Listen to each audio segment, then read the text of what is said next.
En el principio, cuando no había relojes que midieran el tiempo ni estrellas que titilaran en la distancia, solo existía el misterio. La tierra era caos y confusión, y las tinieblas cubrían el abismo, mientras el Espíritu de Dios aleteaba sobre las aguas. Así comienza el libro del Génesis en la Biblia de Jerusalén, cuarta edición española, con una solemnidad que resuena como un eco antiguo en el corazón humano. No hay estruendo ni combate entre dioses, solo una voz, y esa voz dijo: «Haya luz». No fue un susurro, fue una declaración que partió la oscuridad como una espada invisible. Y la luz existió. La luz no era todavía sol ni llama, era claridad pura, obediente, y Dios vio que la luz estaba bien. Entonces la separó de las tinieblas. A la luz la llamó día, y a las tinieblas noche. Y pasó una tarde y pasó una mañana, día primero, pero el universo aún estaba en gestación. Las aguas cubrían todo. No había cielo que mirar ni horizonte que señalar. Entonces la voz volvió a alzarse: «Haya un firmamento por en medio de las aguas, que las separe unas de otras». Y así fue. El firmamento se extendió como una bóveda inmensa. Las aguas quedaron divididas. A lo alto, las aguas superiores; abajo, las profundas. Y Dios llamó al firmamento cielo. Y pasó una tarde y pasó una mañana, día segundo. Sin embargo, la tierra seguía oculta bajo el océano primitivo, como un secreto aún no revelado. Entonces la voz pronunció algo nuevo, algo que transformaría para siempre el escenario de la historia. «Acumúlense las aguas de debajo del cielo en un solo conjunto y aparezca lo seco». Y apareció.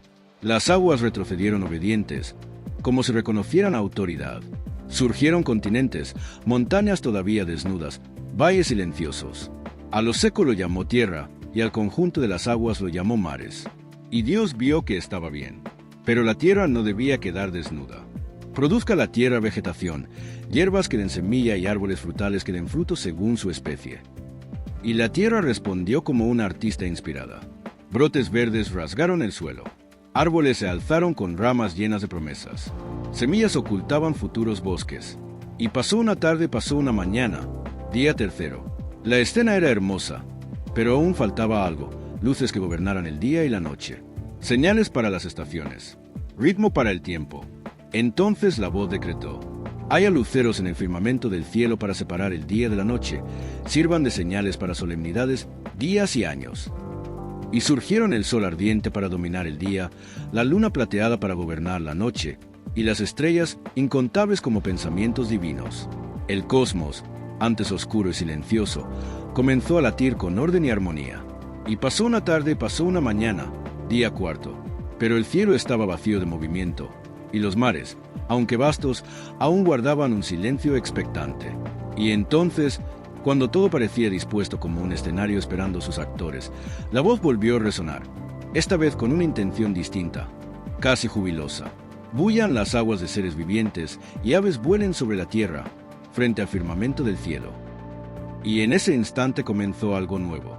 Las aguas comenzaron a estremecerse, y justo cuando la primera criatura rasgó la superficie del mar primitivo, la historia estaba a punto de llenarse de vida.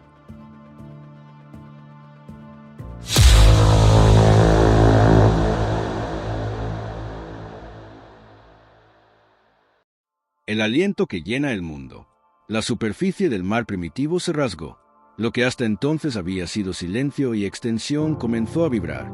De las aguas surgieron criaturas innumerables, formas sinuosas, escamas brillantes, cuerpos enormes que surcaban las profundidades como sombras majestuosas. La Biblia de Jerusalén los nombra con solemnidad: los grandes monstruos marinos, y todo ser viviente que se mueve y que las aguas produjeron según su especie. Y no estaban solos. Sobre el firmamento recién establecido, algo ligero rompió el aire. Alas, plumas. El cielo se llenó de vuelo. Aves de toda especie cruzaron la bóveda celeste, descubriendo corrientes invisibles, aprendiendo el arte de la altura. Y Dios vio que estaba bien. Entonces, por primera vez en la historia del mundo, se escuchó una bendición: «Sed fecundos y multiplicaos, llenad las aguas del mar, y multiplíquense las aves en la tierra». No era solo creación, era invitación a la abundancia. Y pasó una tarde y pasó una mañana, día quinto. Pero la tierra firme, cubierta de hierba y árboles, todavía aguardaba pasos. Entonces la voz habló de nuevo: Produzca la tierra seres vivientes según su especie, ganados, reptiles y bestias salvajes. Y la tierra respondió con una fuerza sorprendente. Del polvo surgieron criaturas robustas y veloces. Bestias poderosas recorrieron las llanuras. Animales domésticos comenzaron a poblar los campos. Reptiles se deslizaron entre las piedras cálidas. Todo según su especie. Todo con propósito. Y Dios vio que estaba bien. Sin embargo, algo en el relato cambia aquí. El ritmo solemne de los días anteriores se detiene un instante, como si el Creador reflexionara, como si el universo entero contuviera el aliento. Entonces no dijo simplemente haya. Dijo algo distinto. Hagamos al ser humano a nuestra imagen, como semejanza nuestra, y manden en los peces del mar y en las aves del cielo, en los ganados y en todas las bestias salvajes, y en todos los reptiles que reptan por la tierra.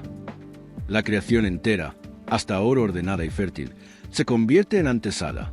Y así, Dios creó al ser humano a imagen suya. A imagen de Dios lo creó. Varón y mujer los creó. No fueron hechos como las bestias ni llamados simplemente a existir.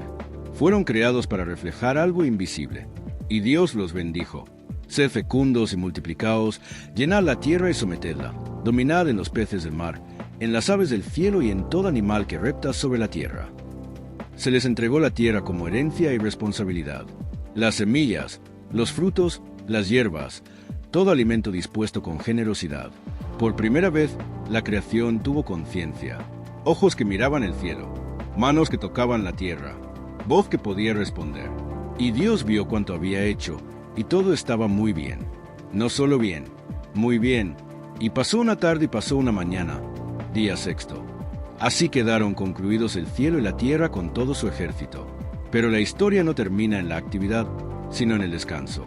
Porque al séptimo día, Dios dio por concluida la obra que había hecho, y cesó de toda la tarea creadora. Y bendijo el día séptimo y lo santificó. El universo, lleno de vida y significado, aprendió entonces algo inesperado: el valor del reposo. Sin embargo, el relato aún guarda un secreto más íntimo, una mirada más cercana, no ya desde la inmensidad cósmica, sino desde el polvo mismo del suelo, porque hay otra manera de contar el comienzo, y esa historia no empieza con mares y estrellas, sino con un jardín. El jardín del aliento. Un jardín, no un continente entero ni un cielo tachonado de estrellas, sino un lugar delimitado, preparado con cuidado. La Biblia de Jerusalén introduce el nuevo relato con una frase que parece retroceder en el tiempo: el día en que el Señor Dios hizo tierra y cielos. Aún no había matorrales del campo ni hierba brotada, porque el Señor Dios no había hecho llover sobre la tierra y no había hombre que cultivara el suelo. Solo un manantial subía desde la tierra y regaba toda la superficie. Entonces ocurre algo íntimo. El Señor Dios formó al hombre con polvo del suelo. No habló esta vez. Modeló. Como un artesano que inclina el rostro sobre su obra, tomó el polvo, humilde, frágil, y le dio forma. Y luego hizo algo que jamás había hecho con el resto de la creación. Sopló en su nariz aliento de vida, y el hombre se convirtió en un ser viviente. No fue solo criatura, fue barro habitado por aliento divino. Después, el Señor Dios plantó un jardín en Edén, al oriente, y puso allí al hombre que había formado. Hizo brotar del suelo árboles de aspecto hermoso y buenos para comer. El jardín no era salvaje, era hospitalario. Cada fruto prometía dulzura. Pero en medio del jardín había dos árboles distintos: el árbol de la vida y el árbol del conocimiento del bien y del mal. No eran simples plantas, eran fronteras. Un río salía de Edén para regar el jardín, y desde allí se dividía en 4 brazos. El texto los nombra con precisión antigua: Pisón, Gijón, Tigris y Éufrates. El mundo comenzaba a expandirse más allá del jardín, hacia tierras desconocidas. Entonces el Señor Dios tomó al hombre y lo colocó en el jardín de Edén para que lo cultivara y lo guardara. Trabajar no era castigo, era vocación. Y el mandato llegó claro, sin ambigüedad: de cualquier árbol del jardín puedes comer, mas del árbol del conocimiento del bien y del mal no comerás, porque el día que comieres de él, morirás sin remedio. La libertad quedó dibujada con una línea. El hombre estaba rodeado de abundancia, pero también de responsabilidad. Y, sin embargo, algo no estaba completo. El Señor Dios dijo: no es bueno que el hombre esté solo. Por primera vez en la creación algo no es bueno. Para remediarlo, modeló del suelo todos los animales del campo y todas las aves del cielo, y se los presentó al hombre para ver cómo los llamaría. Y todo nombre que el hombre dio a los seres vivientes, ese fue su nombre. El hombre puso nombre al ganado, a las aves y a las bestias salvajes. Nombrar era reconocer, era ejercer autoridad. Pero entre todos ellos no encontró ayuda adecuada para él. El jardín era hermoso, el trabajo era noble, la presencia de Dios era cercana. Y aún así, había un vacío. Entonces el Señor Dios hizo caer sobre el hombre un profundo sueño. Y mientras dormía, tomó una de sus costillas y cerró la carne en su lugar. Lo que estaba por surgir no sería polvo modelado desde fuera, sino carne tomada del corazón mismo del hombre. Y cuando despertara, el mundo cambiaría para siempre. Carne de mi carne. El hombre dormía.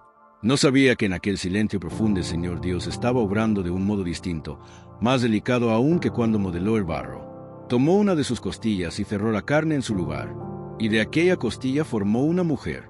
No la trajo del polvo exterior, sino del interior del hombre. Cuando la presentó ante él, no hubo temor ni desconcierto. Hubo reconocimiento, como si algo que siempre había estado implícito se revelara al fin. Entonces el hombre exclamó, y la Biblia de Jerusalén conserva el eco poético de ese instante: «Esta sí que es hueso de mis huesos, y carne de mi carne. Esta será llamada mujer, porque del varón ha sido tomada». No fue una simple constatación biológica, fue asombro. Por eso deja el hombre a su padre y a su madre, se une a su mujer y se hacen una sola carne. Así lo proclama el texto, como una ley inscrita desde el origen. Ambos estaban desnudos, el hombre y su mujer, y no se avergonzaban. La desnudez no era vulnerabilidad, era transparencia. No había doblez ni sombra entre ellos. Pero el jardín no estaba vacío de misterio. Entre los árboles se movía una presencia distinta. La serpiente, el más astuto de los animales del campo que el Señor Dios había hecho, no aparece con estruendo, sino con pregunta: ¿con qué Dios os ha dicho que no comáis de ningún árbol del jardín? La mujer respondió con claridad: podemos comer del fruto de los árboles del jardín, pero del fruto del árbol que está en medio del jardín ha dicho Dios: no comáis de él, ni lo toquéis, so pena de muerte. La línea estaba clara. Entonces la serpiente susurró algo que nunca antes había resonado en el mundo: no moriréis. Es que Dios sabe que el día que comáis de eso os abrirán los ojos y seréis como dioses, conocedores del bien y del mal. Por primera vez, la confianza fue puesta en duda. La mujer miró el árbol. El texto subraya su atractivo: bueno para comer, agradable a la vista, deseable para alcanzar sabiduría.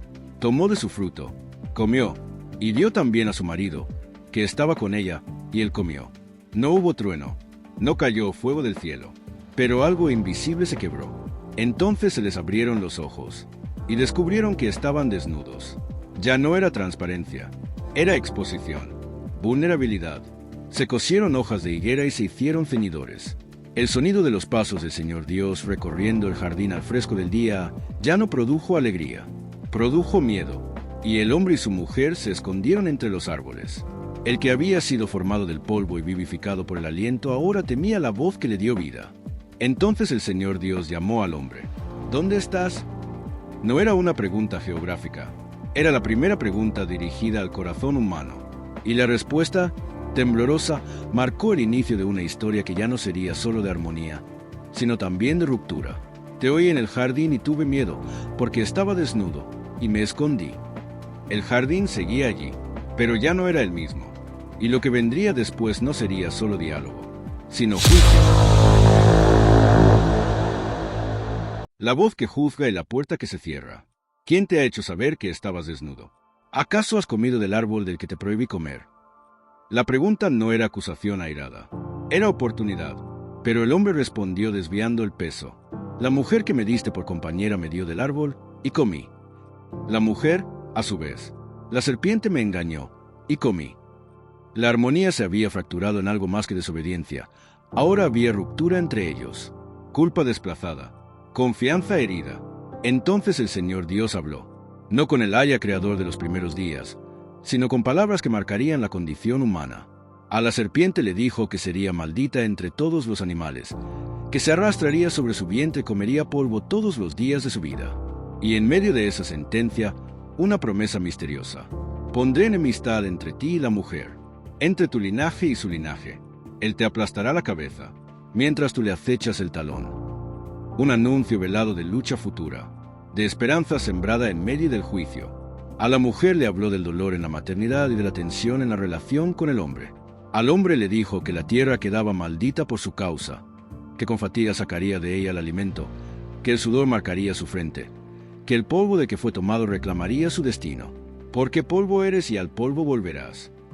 La muerte, antes advertida como posibilidad, se convirtió en horizonte inevitable, y, sin embargo, en medio del juicio hubo un gesto inesperado. El Señor Dios hizo para el hombre y su mujer túnicas de piel y los vistió. Antes de expulsarlos, los cubrió. Después dijo: He aquí que el hombre ha venido a ser como uno de nosotros, conocedor del bien y del mal.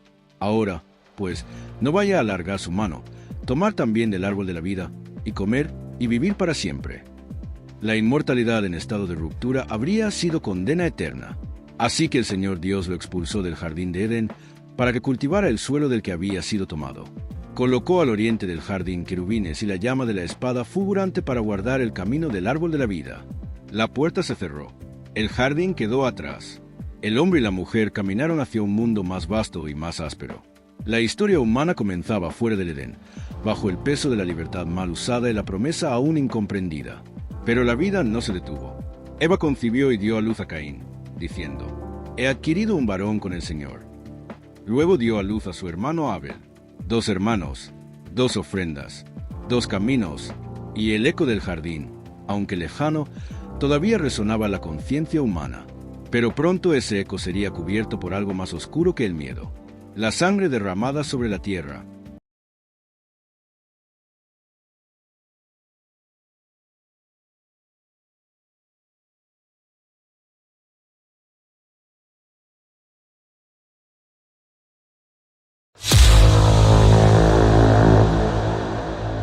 La sangre clama desde el suelo.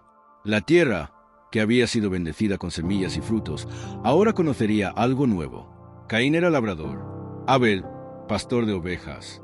Ambos crecieron bajo el mismo cielo, respirando el mismo aire que una vez había llenado el jardín. Ambos sabían que la vida era don. Con el tiempo, llevaron ofrendas al Señor. Caín presentó frutos del suelo. Abel ofreció primogénitos de su rebaño y de su grasa. El texto es sobrio, pero decisivo.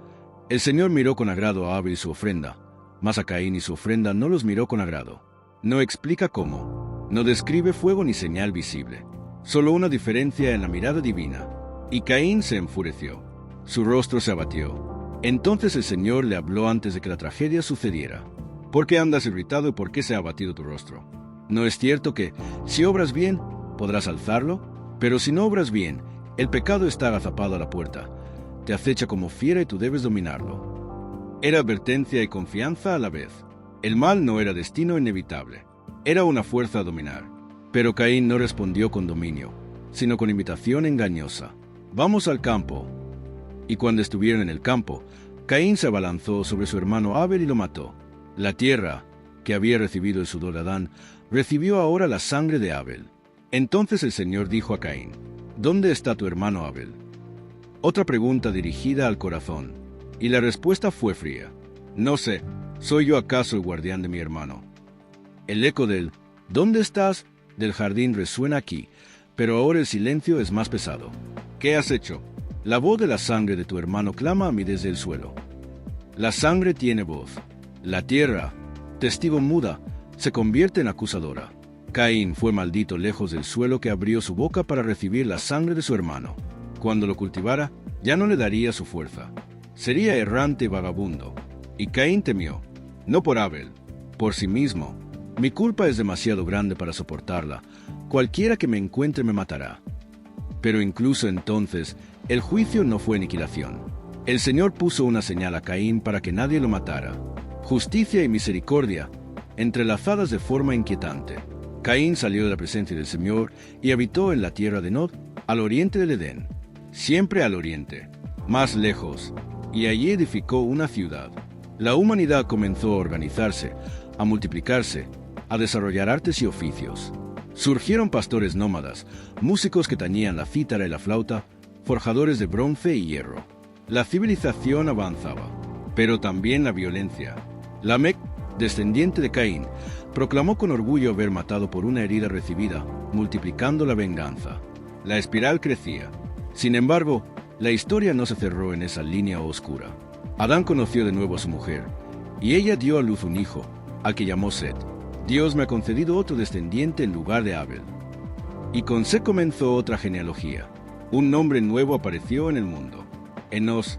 Entonces, dice el texto con sencillez luminosa, entonces se comenzó a invocar el nombre del Señor.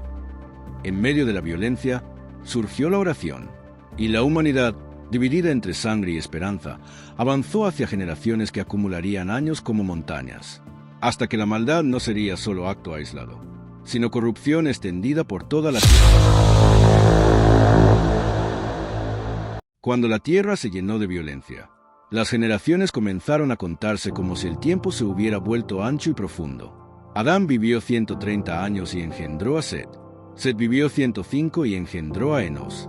Y así, nombre tras nombre, la vida se alargaba como un río interminable. Cada uno engendraba hijos e hijas. Cada uno vivía cientos de años. Y cada relato terminaba con la misma frase: y murió. El aliento recibido en el jardín no era eterno. Sin embargo, en medio de esa sucesión marcada por la muerte, un nombre brilla con una luz distinta. Enoc. Enoc caminó con Dios. No se dice que simplemente viviera. Caminó con Dios. Y luego, misteriosamente, desapareció, porque Dios se lo llevó. Un destello de intimidad en medio de la monotonía del tiempo. Pero la humanidad seguía multiplicándose. Y con ella, algo más. La Biblia de Jerusalén lo expresa con gravedad.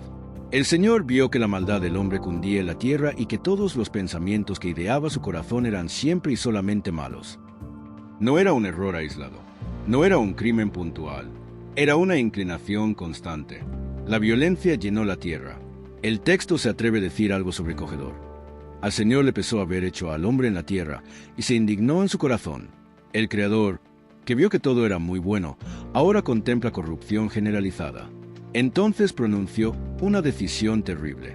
Voy a borrar de la superficie del suelo al hombre que he creado, desde el hombre hasta los ganados, los reptiles y las aves del cielo, porque me pesa haberlos hecho. La creación entera quedaba implicada, pero la historia, una vez más, no se hunde sin resquicio de luz. Noé halló gracia a los ojos del Señor. En medio de una generación torcida, Noé era hombre justo e íntegro entre sus contemporáneos. Noé caminaba con Dios. El eco de Enoc reaparece. Dios le habló con claridad. He decidido el fin de toda carne, porque la tierra está llena de violencia por culpa de ellos. Voy a exterminarlos de la tierra. Hazte un arca de madera resinosa. Y comenzaron las instrucciones detalladas. Medidas precisas, compartimentos, revestimiento interior y exterior con betún, una ventana, una puerta lateral, 3 pisos. No era símbolo todavía. Era trabajo. Una construcción desmesurada bajo un cielo que aún no había conocido lluvia devastadora. Noé debía introducir en el arca de todo ser viviente, de toda carne, 2 de cada especie, macho y hembra. También alimento para él y para ellos. La salvación no sería individual, sería preservación de la vida. Mientras la tierra continuaba en su violencia cotidiana, mientras generaciones seguían riendo, comerciando y edificando, en algún lugar un hombre trabajaba obedeciendo una palabra invisible. Y el arca comenzó a levantarse, como una promesa de madera contra un horizonte oscuro. Pero aún no había caído la primera gota, y cuando cayera, no sería como lluvia suave sobre el jardín, sino como ruptura de los cielos.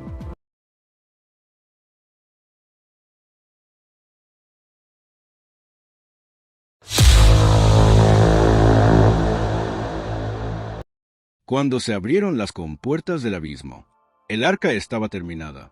En un mundo acostumbrado a la violencia, aquella estructura de madera debía parecer absurda. Sin embargo, cada tabla estaba colocada según la palabra recibida. Entonces el Señor dijo a Noé: entra en el arca tú y toda tu casa, porque te he visto justo ante mí en esta generación. Los animales comenzaron a reunirse. De los puros, 7 parejas. De los impuros, 1 pareja, también aves del cielo. El texto lo narra sin dramatismo, pero la escena debió ser impresionante, el orden silencioso de las especies entrando en aquel refugio improbable. Y Noé hizo todo como el Señor le había mandado. Tenía 600 años cuando se produjo el diluvio sobre la tierra. Entonces ocurrió. Se rompieron todas las fuentes del gran abismo y se abrieron las compuertas del cielo. No fue solo lluvia, fue el colapso del equilibrio primordial. Las aguas que habían sido separadas en el segundo día volvieron a desbordarse. El caos antiguo regresaba como juicio. Llovió sobre la tierra 40 días y 40 noches. El arca se elevó sobre las aguas. Flotaba mientras la tierra desaparecía bajo un océano creciente. Las montañas más altas quedaron cubiertas. Todo ser que respiraba en tierra firme expiró. El relato repite la magnitud. Pereció toda carne que se mueve sobre la tierra. Hombres, ganados, reptiles, aves. Solo quedó Noé y los que estaban con él en el arca. Las aguas prevalecieron 150 días. El mundo que había conocido ciudades, música y metalurgia quedó sumergido en silencio líquido. Pero la historia no se queda en el juicio. Entonces Dios se acordó de Noé. No es que hubiera olvidado. Es el lenguaje bíblico para indicar acción fiel. Dios hizo pasar un viento sobre la tierra y las aguas comenzaron a decrecer. Se cerraron las fuentes del abismo y las compuertas del cielo. La lluvia cesó. Poco a poco, el nivel descendió. El arca reposó sobre los montes de Ararat. La tierra aún estaba cubierta, pero el descenso era constante. No esperó, no abrió de inmediato. La paciencia era parte de la obediencia. Envió un cuervo, iba y venía. Luego envió una paloma. No halló donde posarse y regresó. Esperó 7 días más. Envió de nuevo la paloma. Regresó al atardecer con una hoja verde de olivo en el pico. Un detalle pequeño, una señal inmensa. La vida estaba reapareciendo. Después de otros 7 días, la paloma ya no volvió. Finalmente, cuando la tierra estuvo seca, Dios habló. Sal del arca tú y tu mujer, tus hijos y las mujeres de tus hijos contigo. Y salieron, la humanidad reducida a una familia. La creación, reiniciada desde una semilla frágil. Lo primero que hizo Noé no fue construir casa ni ciudad. Construyó un altar. Ofreció holocaustos de animales puros. Y el Señor aspiró el suave aroma. Entonces dijo en su corazón: no volveré a maldecir el suelo por causa del hombre, mientras dure la tierra, sementera y siega, frío y calor, verano e invierno, día y noche no cesarán. El ritmo del primer capítulo del Génesis era restablecido, pero esta vez, tras el juicio, el mundo había pasado por las aguas, y ahora comenzaba una nueva etapa. Sin embargo, el corazón humano no había sido borrado por el diluvio, y pronto, incluso bajo el arco del cielo despejado, volvería a revelarse su fragilidad.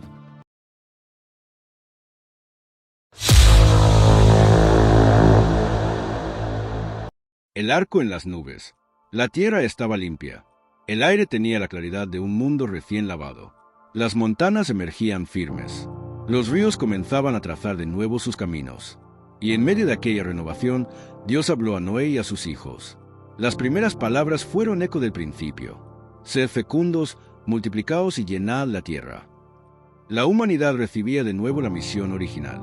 Pero algo había cambiado. El texto deja entrever una tensión nueva. El temor y el terror de vosotros caerán sobre todos los animales de la tierra. La armonía del jardín no había regresado intacta. Se permitió al hombre alimentarse también de carne, con una advertencia solemne: no comed la sangre, porque la sangre es la vida. Y luego, una declaración que resonaría en la historia como fundamento de dignidad: el que derrame sangre de hombre, por el hombre su sangre será derramada, porque a imagen de Dios hizo él al hombre.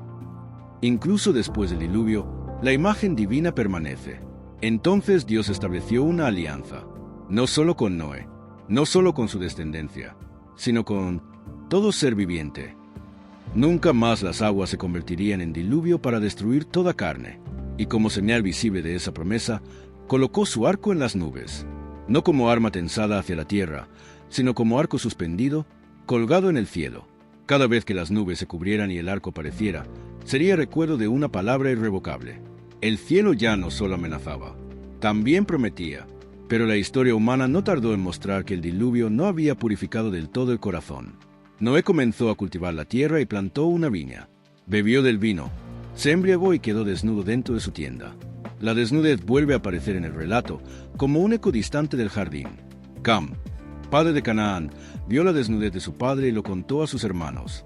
Sem y Jafet tomaron un manto, caminaron hacia atrás y cubrieron la desnudez sin mirarla. Cuando Noé despertó y supo lo sucedido, pronunció palabras que marcarían generaciones. Bendición para Sem, ampliación para Jafet, maldición para Canaán. Las semillas del futuro estaban siendo sembradas otra vez. Los hijos de Noé se multiplicaron y poblaron la tierra. De ellos se formaron naciones, lenguas y territorios. El texto enumera pueblos y regiones como si dibujara un mapa antiguo extendiéndose desde una sola familia. Pero a pesar de la diversidad creciente, la humanidad conservaba una unidad profunda, una sola lengua, un mismo modo de hablar. Y cuando migraron hacia el oriente y encontraron una llanura en la tierra de Senaar, decidieron algo que parecía ambicioso y peligroso. Vamos, fabriquemos ladrillos y cozámoslos al fuego. La tecnología reemplazaba a la piedra natural.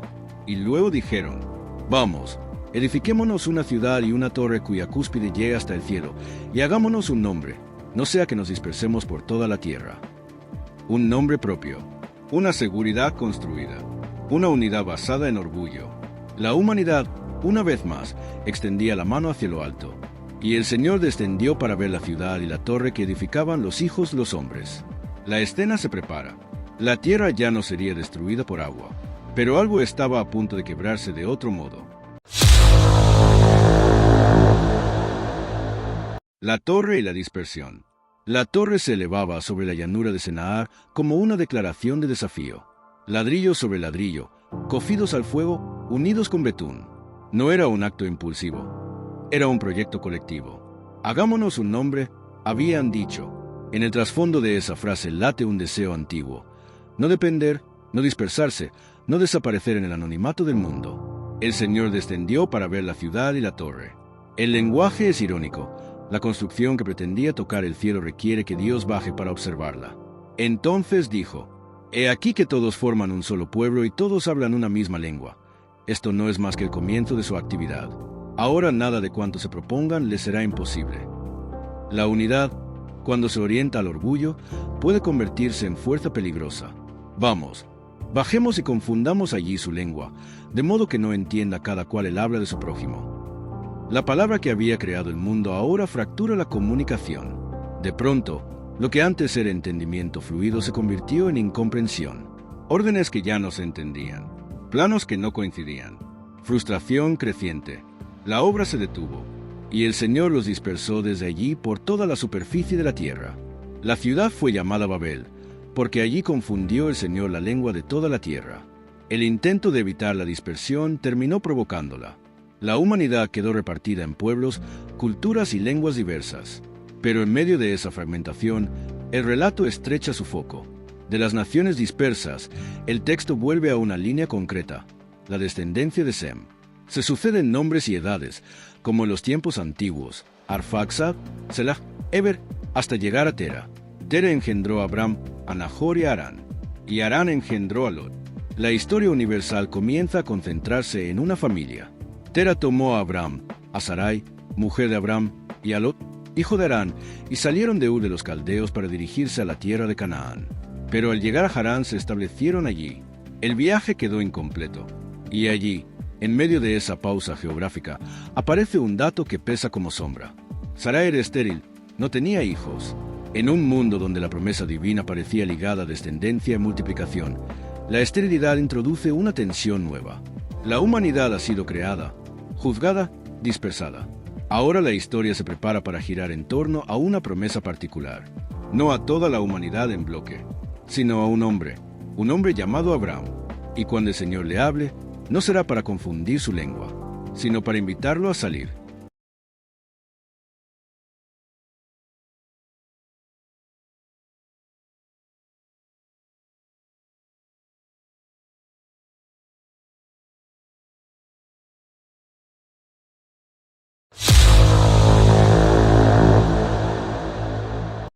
Sal de tu tierra.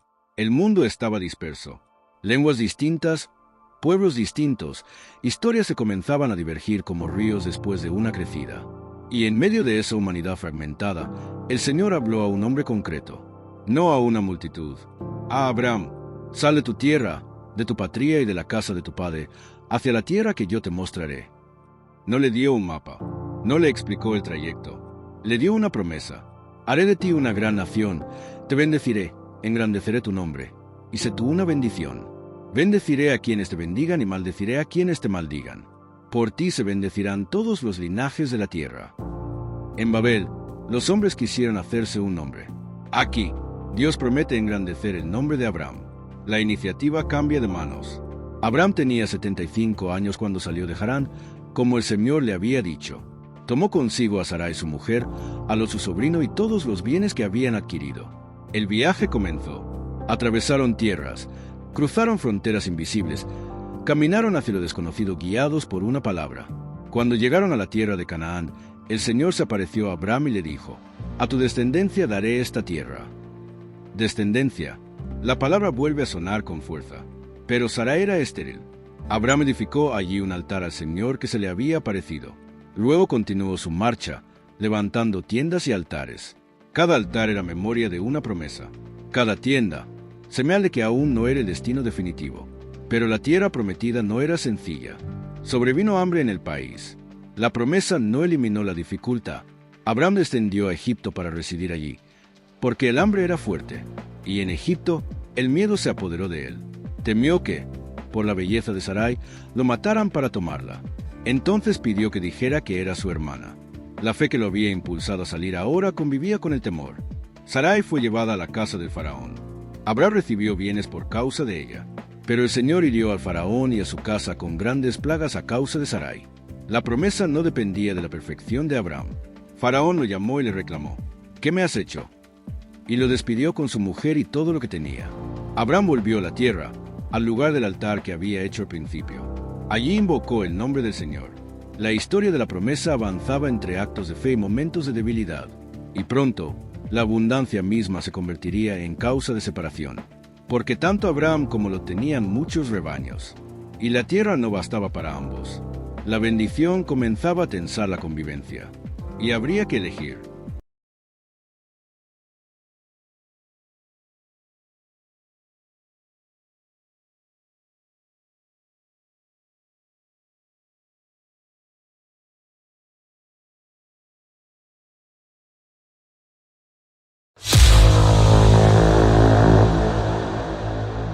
La elección de la llanura.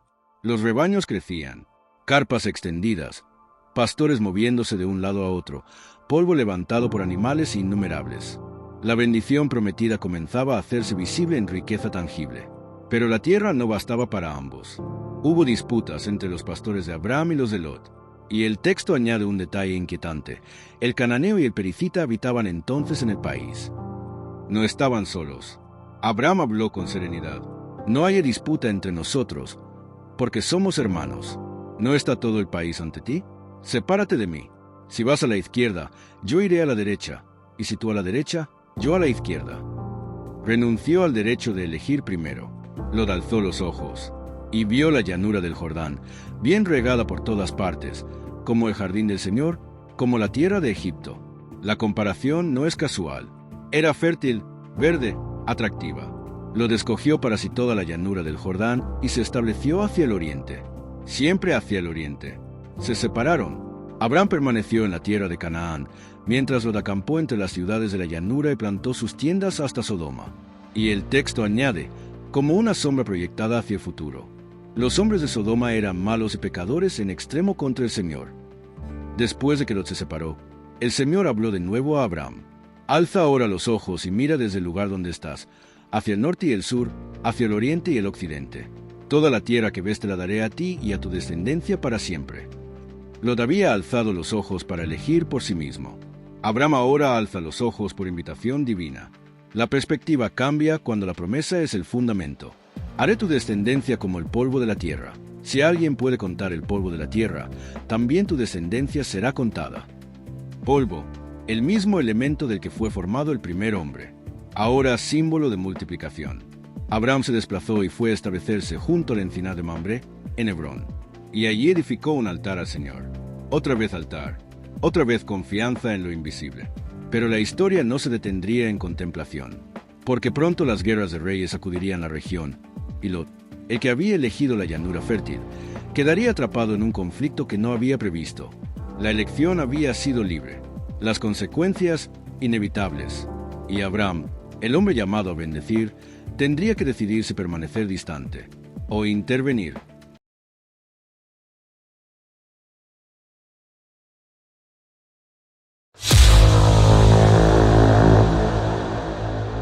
El encuentro con el rey misterioso. La llanura fértil se convirtió en campo de batalla. 4 reyes venidos del oriente hicieron guerra contra 5 reyes de la región. Durante años habían estado sometidos, ahora se rebelaban. El valle de Sidim se llenó de alianzas rotas y espadas desenvainadas. Sodoma fue derrotada. Lot, que habitaba en ella, fue capturado junto con sus bienes. La elección de la llanura verde lo había llevado al centro del conflicto. Un fugitivo informó a Abram, el hebreo, que habitaba junto al encinar de Mambré. Abram no dudó. Reunió a sus hombres entrenados, nacidos en su casa, 318. Persiguió a los reyes hasta Dan. Atacó de noche, los derrotó y los persiguió hasta Obá, al norte de Damasco. Recuperó todos los bienes. Y también a Lot, su sobrino, con sus posesiones, así como a las mujeres y al pueblo. El hombre que había renunciado a elegir primero ahora se convertía en libertador. A su regreso, el rey de Sodoma salió a su encuentro en el valle de Sabe. Pero no fue el único. Apareció otra figura, Melquisedec, rey de Salem. Sacó pan y vino. Era sacerdote del Dios Altísimo. Y bendijo a Abram diciendo: Bendito sea Abram del Dios Altísimo, creador del cielo y de la tierra. Y bendito sea el Dios Altísimo, que entregó a tus enemigos en tu mano. Abram le dio el diezmo de todo. La escena es breve, pero cargada de misterio. Un rey que es sacerdote. Pan y vino. Una bendición que reconoce al Dios creador. Luego el rey de Sodoma propuso: Dame las personas y quédate con los bienes. Pero Abram respondió con firmeza: Alzo mi mano al Señor, Dios Altísimo, creador del cielo y de la tierra. No tomaré ni un hilo ni una correa de sandalia lo que es tuyo, para que no digas: Yo he enriquecido a Abram. La promesa no debía confundirse con oportunismo. Abram regresó a sus tiendas con la victoria, pero también con una pregunta silenciosa. Había tierra prometida, había bendición visible, pero no había hijo, y esa ausencia pesaba. Entonces, en una visión nocturna, el Señor le habló: No temas, Abram, yo soy tu escudo, tu recompensa será muy grande. Pero Abram respondió con honestidad: Señor Dios, ¿qué me darás si me voy sin hijos? El heredero de mi casa será ese Eliezer de Damasco. La promesa de descendencia parecía cada vez más improbable. El Señor lo llevó afuera. Mira al cielo y cuenta las estrellas, si puedes contarlas. El cielo que una vez proclamó el 4º día ahora se convierte en metáfora. Así será tu descendencia. Y Abram creyó al Señor, y se le contó como justicia. No fue un acto heroico visible. Fue confianza en una palabra cuando la evidencia apuntaba en sentido contrario.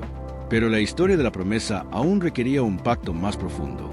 Un compromiso sellado no solo con palabras, sino con alianza.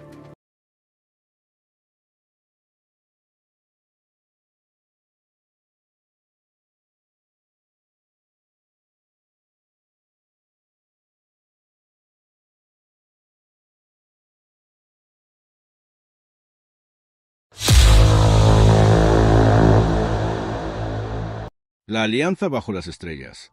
La noche estaba clara. Las estrellas brillaban sobre el desierto como incontables promesas suspendidas en la oscuridad. Abram aún tenía en el corazón la pregunta por la descendencia. Creía, sí, pero la espera se alargaba. Entonces dijo: Señor Dios, ¿cómo sabré que la poseeré? No era incredulidad desafiante, era deseo de certeza. Y el Señor respondió con un gesto solemne: Tráeme una novilla de 3 años, una cabra de 3 años, un carnero de 3 años, una tórtola y un pichón. Abram los tomó, los partió por la mitad, excepto las aves, y colocó las mitades una frente a otra. Era un rito antiguo de alianza. Las aves de rapiña descendían sobre los cadáveres y Abram las espantaba. El sol comenzaba a ponerse, y cuando cayó la noche, un profundo sopor cayó sobre Abram, acompañado de un terror oscuro. Entonces el Señor habló. Le anunció que su descendencia sería extranjera en tierra ajena, esclavizada y oprimida durante 400 años, pero también que saldría con grandes riquezas, y que él, Abram, moriría en paz, en buena ancianidad. La promesa no ocultaba el sufrimiento futuro. Cuando el sol se ocultó por completo y la oscuridad fue total, apareció algo extraordinario: un horno humeante. y una antorcha de fuego, que pasaron entre las mitades de los animales. No fue Abraham quien atravesó el sacrificio, fue la presencia divina. Aquel día el Señor hizo alianza con Abraham. A tu descendencia daré esta tierra, desde el río de Egipto hasta el gran río, el Eufrates. La promesa quedaba sellada, pero el tiempo seguía su curso, y Sarai seguía estéril. La espera comenzó a pesar no solo sobre Abraham, sino sobre ella. Entonces Sarai tomó una decisión práctica, humana, impaciente. Tenía una esclava egipcia llamada Agar. Dijo a Abraham: «Mira, el Señor me ha impedido dar a luz. Únete, pues, a mi esclava, quizá por medio de ella obtenga hijos». Abraham escuchó la voz de Sarai. Agar concibió, y cuando vio que estaba encinta, miró con desprecio a su señora. La promesa, forzada por medios humanos, comenzó a generar tensión. Sarai se sintió humillada. Se quejó a Abraham. Agar huyó al desierto. Allí, junto a una fuente de agua en el camino de Sur, el ángel del Señor la encontró. La esclava fugitiva fue llamada por su nombre. Agar, esclava de Sarai, ¿de dónde vienes y a dónde vas? Otra pregunta que busca el corazón. Se le anunció que su hijo se llamaría Ismael. Dios escucha, porque el Señor había oído su aflicción. Agar llamó al Señor El Roi, el Dios que me ve. En medio de los conflictos humanos, Dios ve. Ismael nació. Abraham tenía 86 años. La promesa parecía desviarse, fragmentarse, complicarse, pero aún no había llegado el cumplimiento. Y cuando Abraham tuviera 99 años, el Señor volvería a hablar, no solo para recordar la promesa, sino para cambiar su nombre.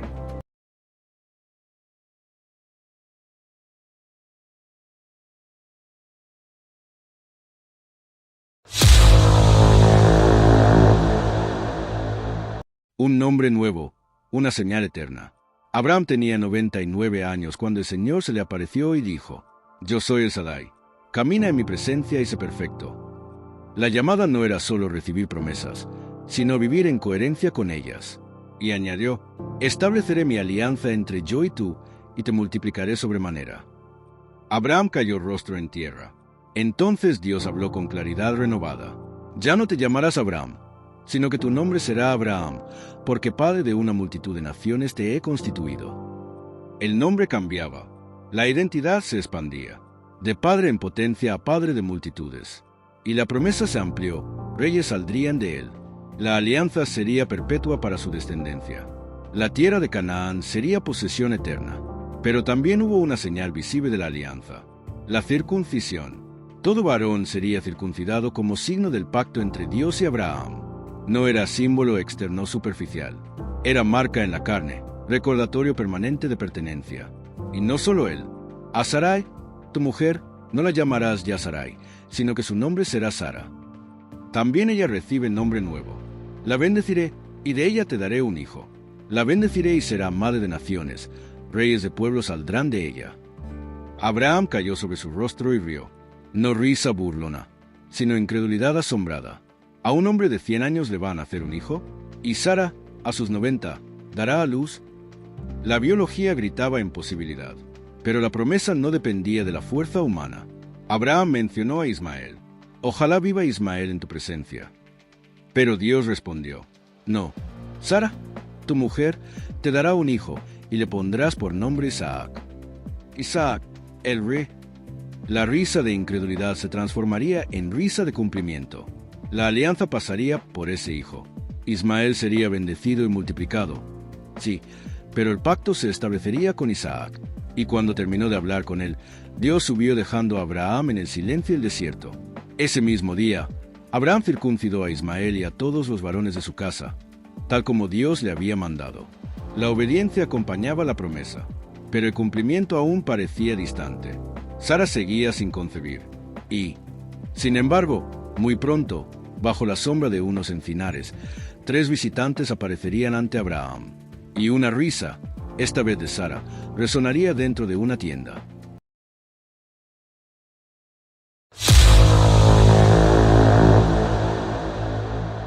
La risa en la tienda. El calor del día pesaba sobre el encinar de Mamre. Abraham estaba sentado a la entrada de su tienda cuando alzó los ojos y vio a 3 hombres de pie frente a él. No hubo anuncio celestial ni estruendo, solo presencia. Abraham corrió a su encuentro. Se inclinó hasta el suelo. «Señor mío, si he hallado gracia a tus ojos, no pases de largo junto a tu siervo». La hospitalidad fue inmediata. Agua para lavar los pies, sombra para descansar, pan recién hecho, un ternero tierno y bueno, leche y cuajada. Mientras ellos comían bajo el árbol, Abraham permanecía de pie junto a ellos. Entonces preguntaron: «¿Dónde está Sara, tu mujer?» «Ahí, en la tienda», respondió. Y uno de ellos dijo: «Volveré a ti por estas fechas el año próximo, y para entonces Sara, tu mujer, tendrá un hijo». Sara escuchaba la entrada de la tienda detrás de él. Abraham y Sara eran ancianos, entrados en años. A Sara le había cesado la regla. Entonces Sara rió para sus adentros. «Ahora que estoy pasada, sentiré el placer, siendo también mi señor viejo». La risa de Abraham había sido abierta, la de Sara, interior. Pero nada queda oculto. El Señor dijo a Abraham: «¿Por qué se ha reído Sara diciendo: de veras voy a dar a luz ahora que soy vieja? ¿Hay algo imposible para el Señor?». La pregunta atraviesa el tiempo. ¿Hay algo imposible? Sara, asustada, negó: «No me he reído». Pero él respondió: «Sí, te has reído». No fue reproche severo, fue revelación. Los hombres se levantaron y miraron hacia Sodoma. Abraham los acompañó para despedirlos. Entonces el Señor dijo: «¿Ocultaré yo a Abraham lo que voy a hacer?». Sodoma y Gomorra tenían un clamor grande y su pecado era gravísimo. Antes de ejecutar juicio, Dios comparte con el hombre de la promesa. Abraham se acercó y comenzó un diálogo audaz. «¿De verdad vas a destruir al justo con el malvado? Quizá haya 50 justos en la ciudad». De 50 bajó a 45, luego a 40, a 30, a 20, a 10. Cada vez el Señor respondió: «No la destruiré». La intercesión revela el corazón de Abraham, no solo receptor de bendición, intercesor por otros. Cuando terminó de hablar con Abraham, el Señor se fue. La noche comenzaba a caer sobre Sodoma, y Lot, sentado a la puerta de la ciudad, aún ignoraba que aquella sería su última noche allí. El juicio anunciado estaba a punto de descender, y esta vez no sería agua, sino fuego.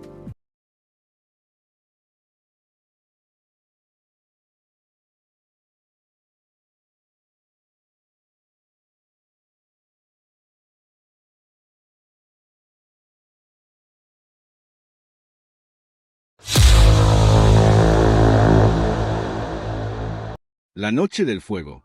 La tarde caía sobre Sodoma cuando los dos ángeles llegaron a la ciudad. Lot estaba sentado a la puerta, lugar de comercio y juicio, y al verlo se levantó, se inclinó rostro en tierra y les rogó que se hospedaran en su casa. Insistió hasta que aceptaron. Preparó un banquete y coció panes ácimos. Pero antes de que se acostaran, los hombres de la ciudad, jóvenes y viejos, rodearon la casa. La violencia no era rumor, era realidad. Exigieron que los visitantes fueran sacados. Lot salió y cerró la puerta tras de sí. Intentó disuadirlos, pero la multitud avanzó. Entonces los ángeles lo introdujeron de nuevo en la casa y cegaron a los hombres, que se fatigaron buscando la puerta. El juicio era inminente. ¿Tienes aquí a alguien más? Saca del lugar a tus yernos, a tus hijos y a tus hijas. Vamos a destruir este lugar, porque el clamor contra ellos es grande ante el Señor. Lot habló con sus futuros yernos, pero lo tomaron a broma. Cuando despuntaba el alba, los ángeles apremiaban: «Levántate, toma a tu mujer y a tus 2 hijas que están aquí, no sea que perezcas por la culpa de la ciudad». Lot vacilaba. Entonces los hombres lo tomaron de la mano, a él, a su mujer y a sus hijas, por compasión del Señor, y lo sacaron fuera. «Huye por tu vida. No mires atrás ni te detengas en toda la llanura. Huye al monte». Lot pidió refugiarse en una ciudad pequeña cercana, Zoar. Se le concedió. Cuando el sol salía sobre la tierra, el Señor hizo llover sobre Sodoma y Gomorra azufre y fuego. No agua esta vez, fuego. Las ciudades quedaron arrasadas, la llanura entera destruida. Pero la mujer de Lot miró atrás y se convirtió en estatua de sal. Mirar atrás no fue simple curiosidad, fue apego. Abraham madrugó y fue al lugar donde había estado delante del Señor. Miró hacia Sodoma y Gomorra. Vio humo que subía como humo de horno. Así recordó Dios a Abraham y sacó a Lot de la catástrofe. La promesa no se quebró, pero el juicio dejó cicatrices. Lot temió habitar en Zoar y se estableció en una cueva con sus 2 hijas. Allí, En una historia marcada por miedo y decisiones desesperadas, surgieron descendencias que poblarían tierras vecinas. Mientras tanto, Abraham continuó su camino, y el tiempo pasó, hasta que, como había sido anunciado, Sara concibió, y dio a Abraham un hijo en su vejez, en el plazo fijado. Abraham llamó al hijo que le nació, que Sara le dio, Isaac. La risa que había sido incredulidad ahora se convirtió en alegría. Dios me ha hecho reír, todo el que lo oiga reirá conmigo, dijo Sara. La promesa se había hecho carne, pero la historia aún no había alcanzado su prueba más profunda. Porque un día, cuando Isaac ya corría y jugaba bajo el sol de la promesa cumplida, Dios volvería a hablar, y esta vez, la palabra sería desconcertante.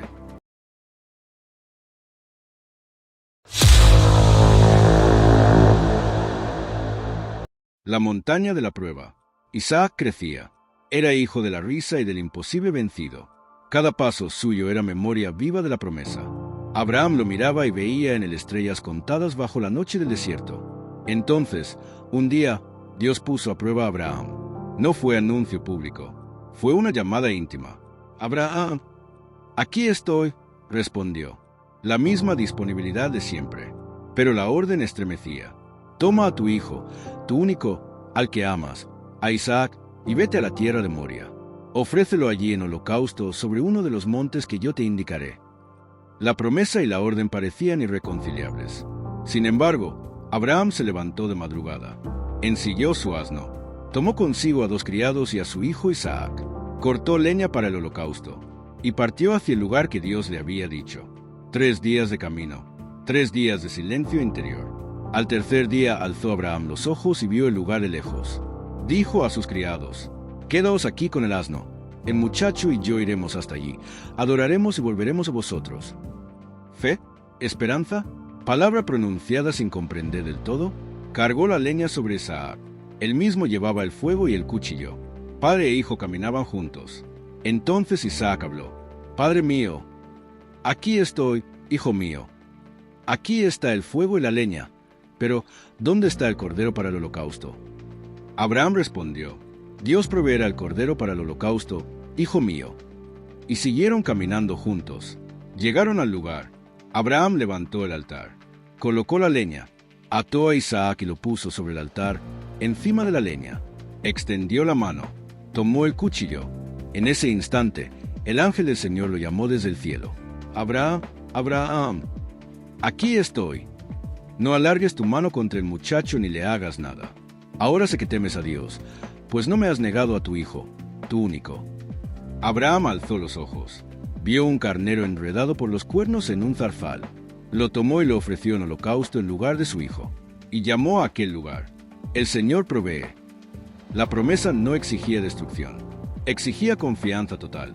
El ángel del Señor volvió a llamar: «Por mí mismo juro que por haber hecho esto y no haberme negado a tu hijo, tu único, te colmaré de bendiciones y multiplicaré tu descendencia como las estrellas del cielo y como la arena de la orilla del mar». La alianza quedó reafirmada. Abraham regresó con Isaac. Padre e hijo descendieron del monte. Pero algo había cambiado para siempre. La fe ya no era solo espera, era entrega. Y mientras las generaciones continuaban, la historia avanzaba hacia nuevos nacimientos, nuevas luchas y nuevas elecciones. Porque Isaac crecería, tomaría esposa, y de su casa surgirían 2 hijos cuya rivalidad marcaría pueblos enteros.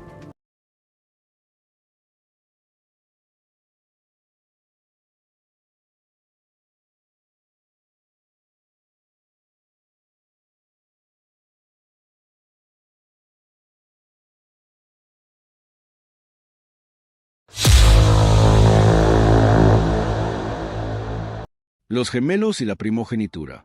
El tiempo siguió su curso. Sara murió en Kiriat Arba, en Hebrón. Abraham la lloró y la sepultó en la cueva de Macpelá, campo que compró a los hititas. La promesa de tierra comenzaba con una tumba. Isaac creció, y Abraham, anciano y lleno de días, buscó para la esposa entre su parentela, no entre las hijas de Canaán. Su siervo viajó a Mesopotamia y, junto a un pozo, pidió una señal al Señor. Rebeca apareció. Con generosidad dio de beber al siervo y a sus camellos. La señal se cumplió. Rebeca dejó su casa y viajó hacia lo desconocido. Cuando vio a Isaac en el campo al atardecer, descendió del camello y se cubrió con el velo. Isaac la introdujo en la tienda de Sara, su madre. La tomó por esposa y la amó, y fue consolado tras la muerte de su madre. Pero Rebeca era estéril. La historia parecía repetirse. Isaac suplicó al Señor por su mujer, y el Señor lo escuchó. Rebeca concibió, pero los hijos luchaban dentro de ella. Inquieta, consultó al Señor, y recibió una palabra que anticipaba conflicto. 2 naciones hay en tu seno, 2 pueblos se separarán desde tus entrañas. Un pueblo será más fuerte que el otro, y el mayor servirá al menor. El orden natural sería invertido. Llegó el día del parto. El primero salió rojizo, todo velludo, lo llamaron Esaú. Después salió su hermano, agarrando con su mano el talón de Esaú. Lo llamaron Jacob, agarrador de talón, suplantador. Crecieron. Esaú se hizo diestro cazador, hombre del campo. Jacob era hombre tranquilo, que habitaba en tiendas. Isaac amaba a Esaú, porque le gustaba la caza. Rebeca amaba a Jacob. La familia de la promesa no estaba libre de preferencias ni tensiones. Un día, Esaú volvió agotado del campo. Jacob estaba cocinando un guiso rojo. «Déjame comer de eso rojo, que estoy agotado». Jacob respondió, «Véndeme primero tu primogenitura». La primogenitura significaba herencia, liderazgo, bendición. Esaú, dominado por el hambre inmediata, dijo, «Estoy que me muero, ¿para qué me sirve la primogenitura?». Juró, y la vendió por un plato de guiso. Comió, bebió, se levantó y se fue. El texto concluye con sobriedad. Así menospreció Esaú la primogenitura. La promesa comenzaba a orientarse hacia Jacob, pero no por pureza moral, sino por elección misteriosa y decisiones humanas entrelazadas. El camino de la bendición aún atravesaría engaños, huidas y luchas nocturnas. Y pronto, una bendición pronunciada a un hijo equivocado, o al correcto, según la palabra divina, desencadenaría una separación dolorosa. La historia de los patriarcas avanzaba, y la promesa seguía viva.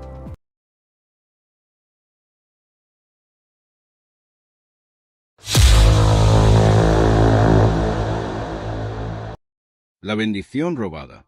Isaac envejecía. Sus ojos se habían debilitado hasta no poder ver. Sintió que sus días se acercaban al final y llamó a Esaú, su hijo mayor, «Hijo mío, aquí estoy. Mira, estoy viejo y no sé cuándo moriré. Toma tus armas, tu aljaba y tu arco. Sal al campo y cázame alguna pieza. Prepárame un guiso sabroso, para que yo te bendiga antes de morir».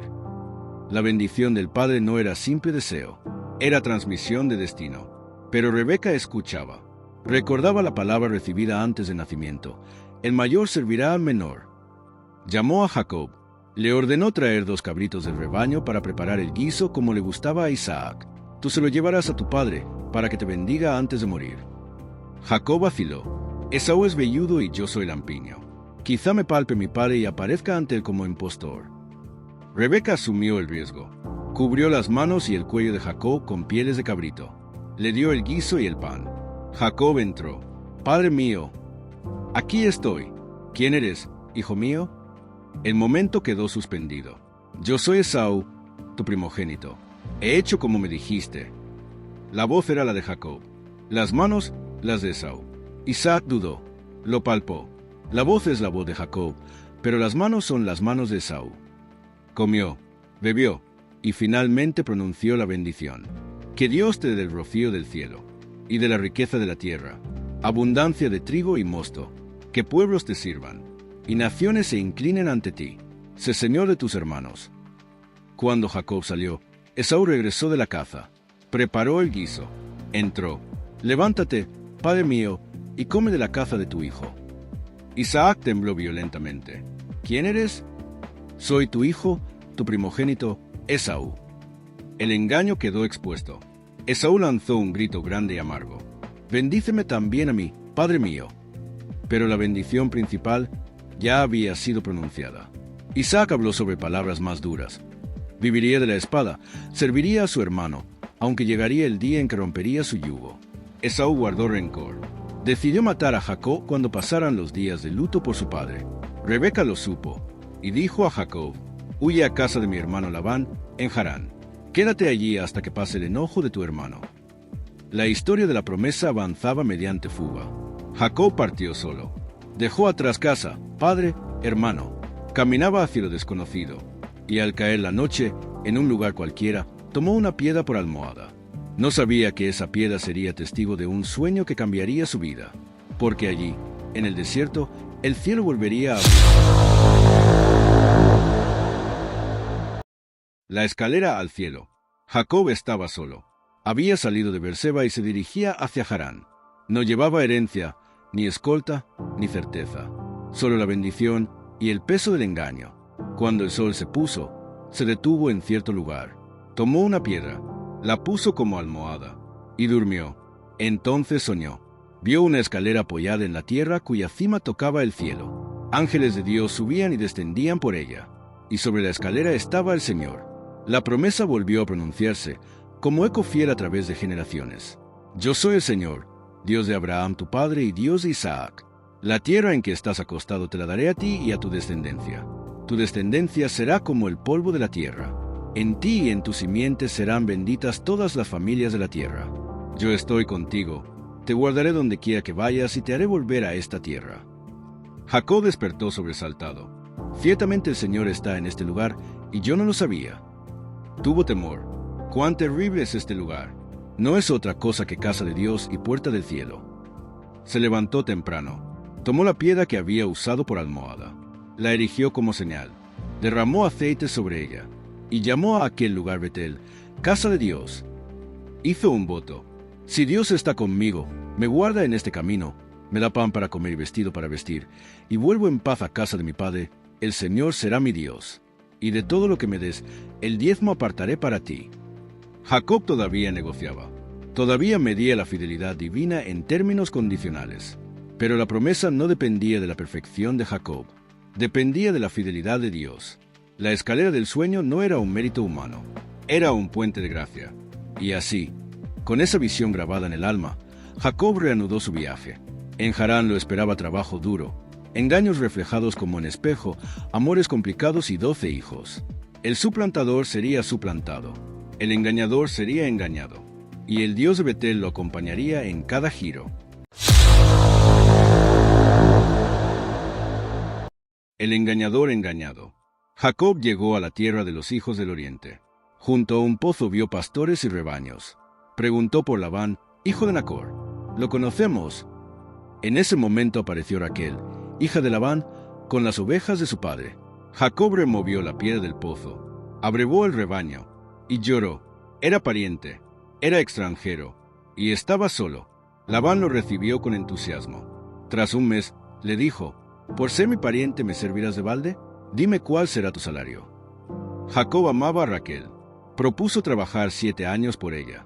Labán aceptó. Los 7 años parecieron pocos, por el amor que tenía. Llegó el día de la boda. Hubo banquete, oscuridad y engaño. Por la mañana, Jacob descubrió que no era Raquel quien estaba a su lado, sino Lea. Labán respondió con frialdad: no se hace así en nuestro lugar, da la menor antes que la mayor. Cumple la semana de esta, y también te daré la otra, por el servicio que me prestarás otros 7 años. El que había suplantado a su hermano, ahora era suplantado. Jacob aceptó. Se casó también con Raquel, y trabajó otros 7 años. Lea no era amada, pero el Señor vio su aflicción y abrió su vientre. Raquel permanecía estéril. Lea dio a luz a Rubén, Simeón, Leví y Judá. Cada nombre era un suspiro, un intento de ser vista. Raquel, desesperada, dio a Jacob su sierva Bila. Lea respondió con su sierva Zilpa. La familia crecía en competencia y tensión. Nacieron hijos e hijas, 12 hijos en total: Rubén, Simeón, Leví, Judá, Dan, Neftalí, Gad, Aser, Isaacar, Zabulón, José, y más tarde, Benjamín. Tribus futuras. Promesa multiplicada en medio del conflicto. Finalmente, Dios se acordó de Raquel, y ella dio a luz a José.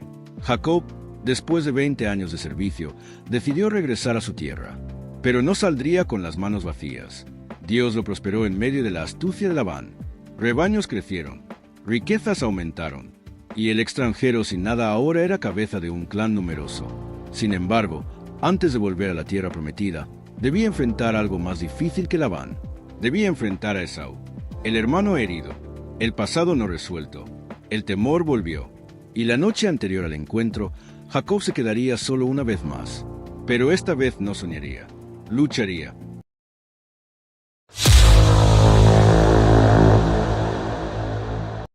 La lucha en la noche. Jacob emprendió el regreso. Envió mensajeros delante de la Esaú a la tierra de Seir. El mensaje era humilde. Así dice tu siervo Jacob: he estado con Labán y me he quedado hasta ahora. Tengo bueyes, asnos, ovejas y siervos. Envío a decirle a mi señor para hallar gracia en tus ojos. Los mensajeros regresaron con noticia inquietante. Esaú viene a tu encuentro y 400 hombres con él. El temor lo atravesó. Dividió el campamento en dos, pensando: si Esaú ataca a uno, el otro escapará. Oró. Por primera vez, su oración no fue condicional ni negociadora. Fue directa. Dios de mi padre Abraham y Dios de mi padre Isaac, no soy digno de todas las misericordias que has tenido con tu siervo. Con mi cayado crucé este Jordán, y ahora soy 2 campamentos.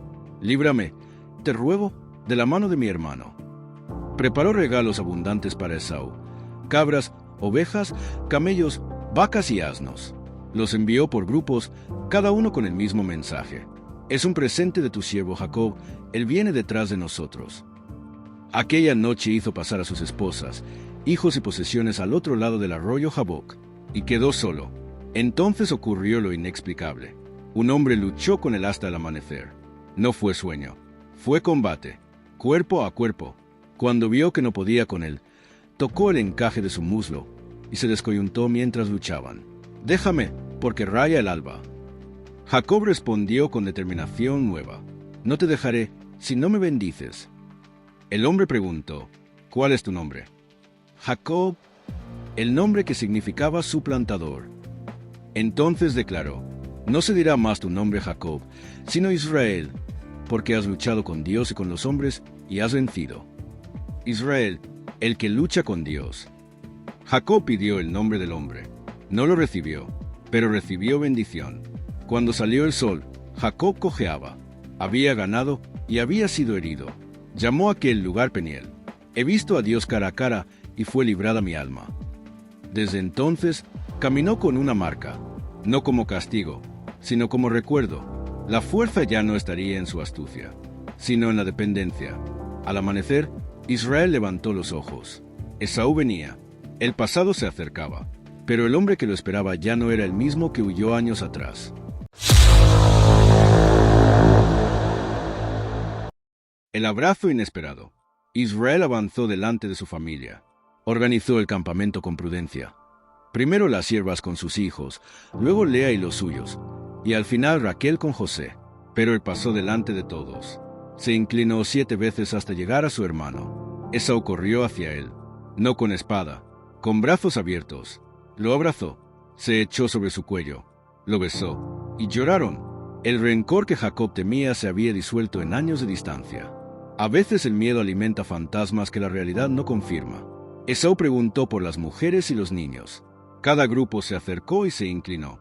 Cuando preguntó por los rebaños enviados como presente, Jacob respondió: para hallar gracia en los ojos de mi señor. Esaú dijo: tengo suficiente, hermano mío, sea para ti lo que es tuyo.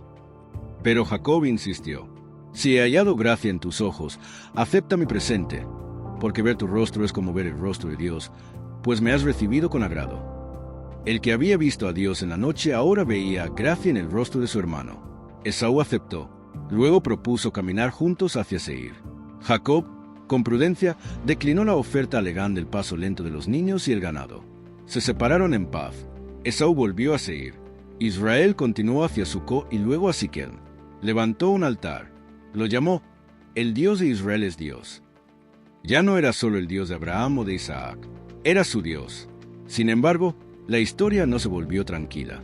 En Siquem ocurrió violencia. Dina, hija de Lea, fue deshonrada por Siquem, hijo de Jame.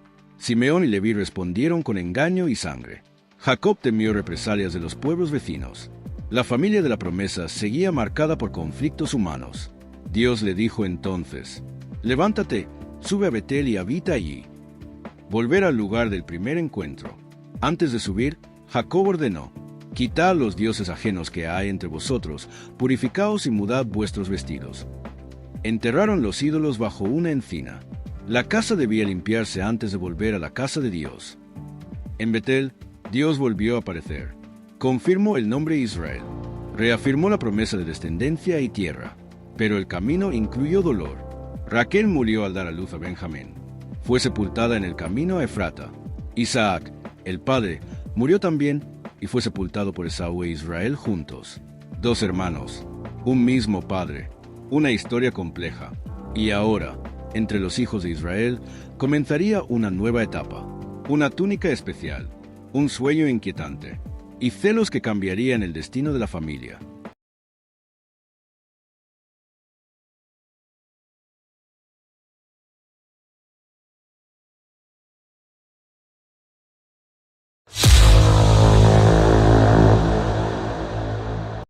El soñador. Israel habitó en la tierra de Canaán, donde había peregrinado su padre.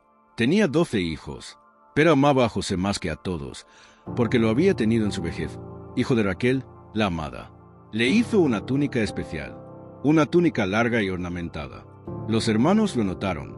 El favoritismo no se oculta, y el resentimiento creció. José tenía 17 años cuando comenzó a apacentar el rebaño con sus hermanos. Traía informes a su padre, no todos favorables.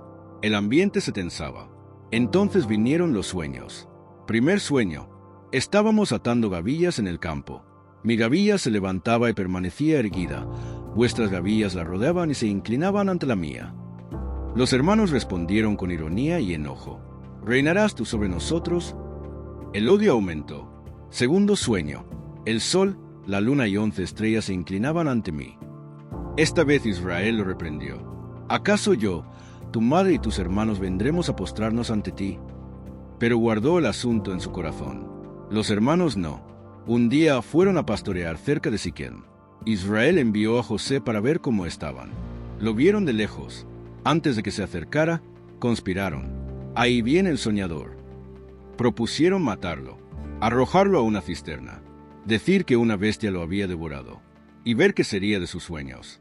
Rubén intentó salvarlo. Sugirió no derramar sangre. Cuando José llegó, le quitaron la túnica.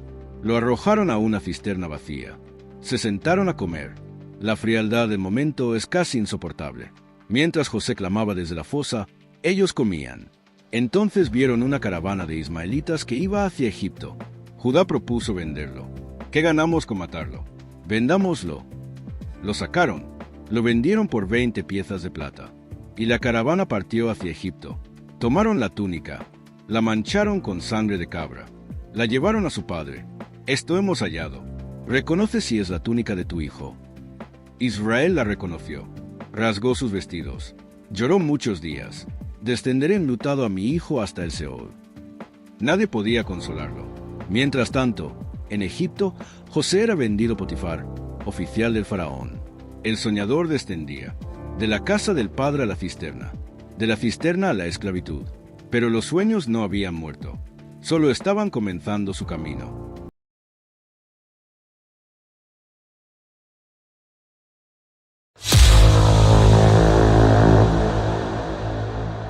Descenso y ascenso. José llegó a Egipto como esclavo. Fue comprado por Potifar, oficial del faraón y capitán de la guardia. Pero el texto repite una frase decisiva. El Señor estaba con José, y todo lo que hacía prosperaba. Potifar lo notó, lo puso sobre su casa. Nada se hacía sin su supervisión. El esclavo extranjero se convirtió en administrador. Pero José era apuesto, y la esposa de Potifar puso sus ojos en él. Día tras día lo tentaba. Acuéstate conmigo. José respondió con integridad. Mi señor me ha confiado todo. ¿Cómo? Pues, haría yo este gran mal, pecaría contra Dios. Un día, ella lo tomó del manto. José huyó, dejó el manto en sus manos. La mujer, herida en su orgullo, lo acusó falsamente. Potifar lo envió a prisión. El justo descendía otra vez, pero incluso allí, el Señor estaba con José. El jefe de la cárcel le dio favor. Pronto estaba a cargo de los demás presos. Entre ellos llegaron 2 oficiales del faraón, el copero y el panadero. Ambos tuvieron sueños inquietantes. José dijo: ¿No son de Dios las interpretaciones? Contádmelos. Interpretó. Al copero le anunció restauración en 3 días. Al panadero, muerte. Así ocurrió. Antes de salir, José pidió al copero: «Acuérdate de mí cuando estés en prosperidad». Pero el copero lo olvidó. 2 años más pasaron, en silencio, en encierro. Entonces el faraón tuvo sueños: 7 vacas gordas devoradas por 7 vacas flacas, 7 espigas llenas devoradas por 7 espigas marchitas. Nadie pudo interpretarlos. Entonces el copero recordó. José fue llamado, afeitado, vestido, presentado ante el faraón. «He oído que puedes interpretar sueños». José respondió con humildad: «No está en mí, Dios dará respuesta favorable».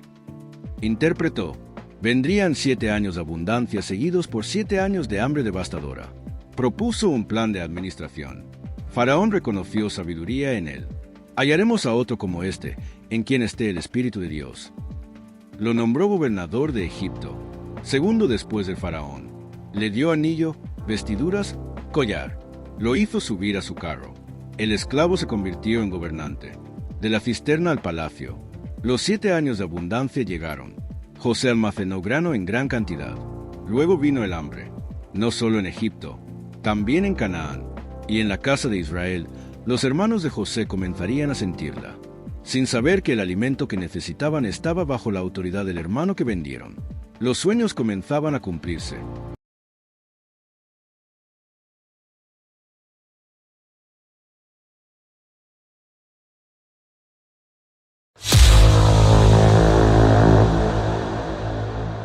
El reconocimiento oculto. El hambre se extendió por toda la región.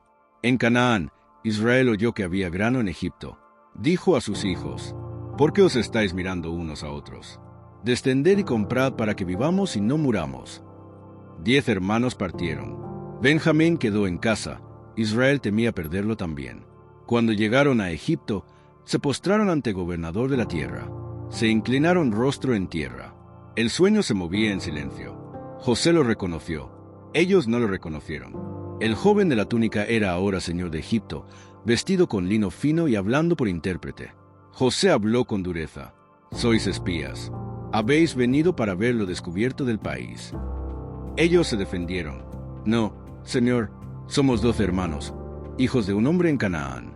El menor está hoy con nuestro padre, y uno ya no está. Uno ya no está». Las palabras atravesaron a José. Los puso a prueba. Retuvo a Simeón. Exigió que trajeran a su hermano menor como prueba de veracidad. Mientras estaban presos 3 días, hablaron entre sí, sin saber que José entendía. «Verdaderamente somos culpables acerca de nuestro hermano, pues vimos la angustia de su alma cuando nos rogaba y no le escuchamos». El pasado regresaba. José se apartó y lloró. Ordenó devolver el dinero en sus sacos, sin que lo supieran. Regresaron a Canaán con grano y con temor. Israel se resistió a enviar a Benjamín, pero el hambre persistía. Judá asumió responsabilidad. «Yo saldré por fiador de él». Finalmente, descendieron de nuevo. Benjamín iba con ellos. Cuando José vio a su hermano de madre, su corazón se conmovió profundamente. Tuvo que retirarse para llorar, pero aún no se rebeló. Preparó una comida. Lo sentó por orden de nacimiento. Ellos se miraban asombrados. A Benjamín le dio una porción 5 veces mayor. Después, ordenó poner su copa de plata en el saco del menor. Al salir, los acusaron de robo. La copa fue hallada en el saco de Benjamín. El horror cayó sobre ellos. Regresaron. Judá habló, no con orgullo, con súplica: «¿Cómo subiremos a nuestro padre sin el muchacho? Su alma está ligada a la suya». Judá ofreció quedarse como esclavo en lugar de Benjamín. El hermano que propuso vender a José ahora se ofrecía a sacrificarse. El corazón de la familia estaba cambiando. José ya no pudo contenerse. Mandó salir a todos los egipcios y quedó solo con sus hermanos. El momento esperado por años estaba a punto de estallar.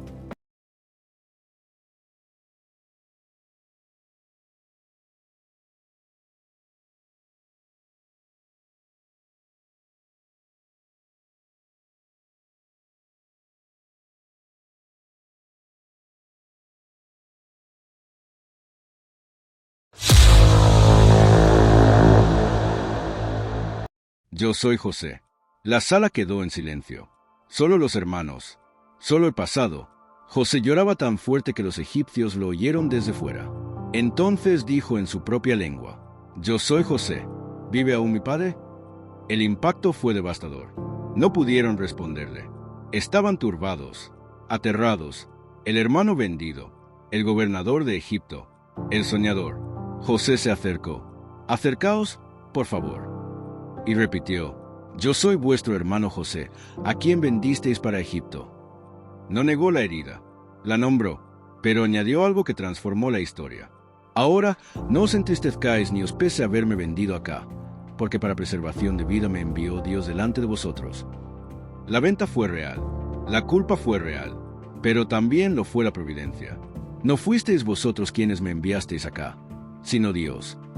No justificaba el mal, revelaba que el mal no tuvo la última palabra. Explicó que aún quedaban años de hambre. Les ordenó volver por su padre y traer a toda la familia a Egipto.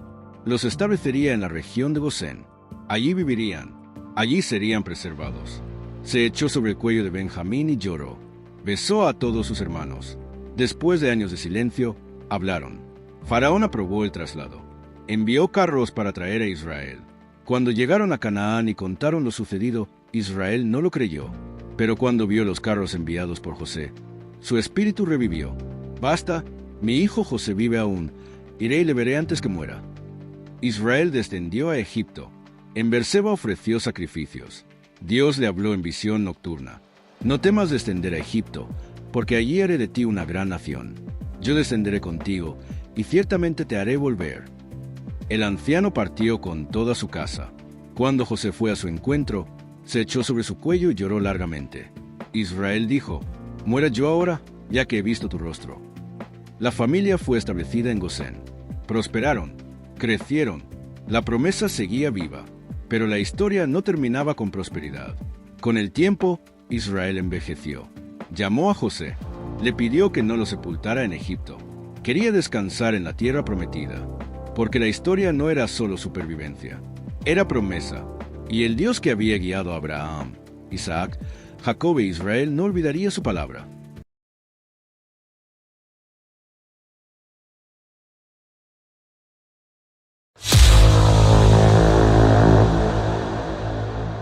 Bendiciones y despedidas.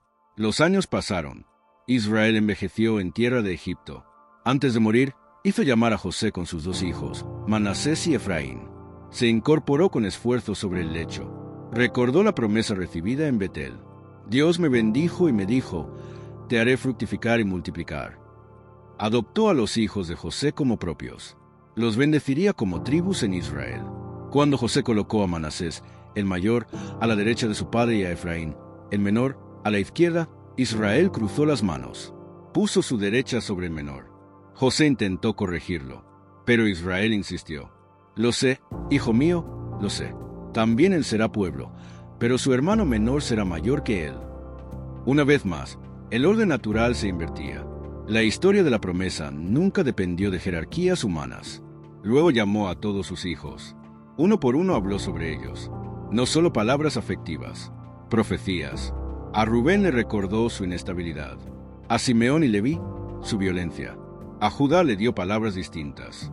No será quitado el cetro de Judá hasta que venga aquel a quien pertenece.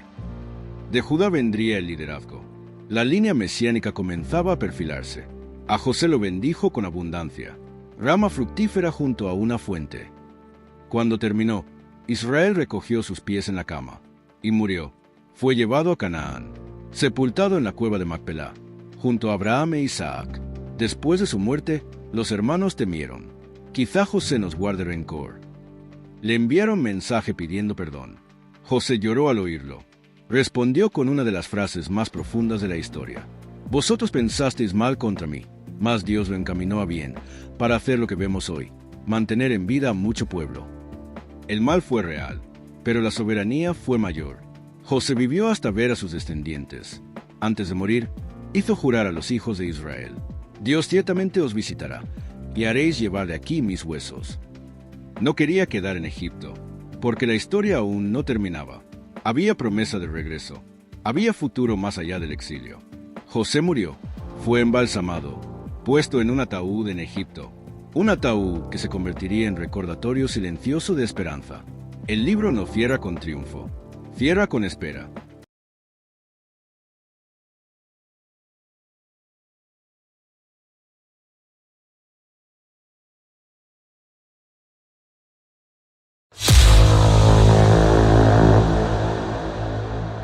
Esperanza en espera. La historia comenzó con una promesa. Haré de ti una gran nación. Terminó, por ahora, con un ataúd en Egipto, no con un trono, no con una tierra plenamente poseída, no con una nación establecida, sino con una familia extranjera en suelo ajeno. Pero el ataúd de José no era símbolo de derrota, era una señal, un recordatorio constante de que Egipto no era el destino final. Cada generación que mirara ese ataúd recordaría el juramento: Dios ciertamente os visitará. La promesa hecha a Abraham no había fallado. Había avanzado entre esterilidad y nacimientos, entre engaños y reconciliaciones, entre cisternas y palacios. Dios había sido fiel cuando los hombres fueron débiles. Había sostenido la historia cuando parecía quebrarse. De Abraham surgió Isaac, de Isaac, Jacob, de Jacob, Israel, de Israel, 12 tribus.